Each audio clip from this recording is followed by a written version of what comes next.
تعالوا احكي لكم ازاي اتنصب عليا اول مره اشتغل.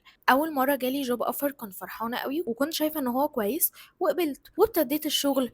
ويوم القبض كنت فرحانه قوي بقى ان انا هقبض. بس لما خدت الفلوس لقيتها اقل من اللي كانت محطوطالي في الجوب اوفر.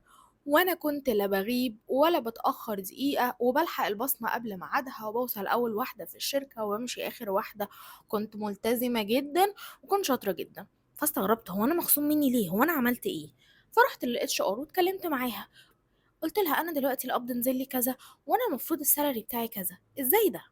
قالت لي سلمى افتحي الجوب اوفر بتاعك كده. فتحته ووريته لها، اهو مكتوب جروس سالري كذا. قالت لي اه ده الجروس سالري مش النت سالري. وانا بقى بحلقت، يعني ايه اصلا جروس سالري ونت سالري؟ كنت عامله زي البهيمه في الغيط مش فاهمه اي حاجه. هي بقى فهمتني يعني ايه جروس سالري ويعني ايه نت سالري، وان انا بيتخصم مني ضرايب وتأمينات مع ان الشركة ما كانتش مأمنة علينا، وانا متأكدة ان هي حتى ما كانتش مسجلة لنا وبتدفع ضرايب. بس يلا، فعشان انت كمان ما تحسش انه بيتنصب عليك وتبقى جاهل ومش فاهم يعني ايه جروس سالري ونت سالري. الجروس سالري ده السالري بتاعك قبل ما يتخصم منه التأمينات لو متأمن عليك، ويتخصم منه الضرايب وشوية الحبشتكنات دي. انما بقى النت سالري دي الفلوس اللي انت بتاخدها في ايدك وتروح تجري تدفع جمعياتك واقساطك والديون اللي عليك. في الاخر كده كده مش هيبقى معاك حاجة.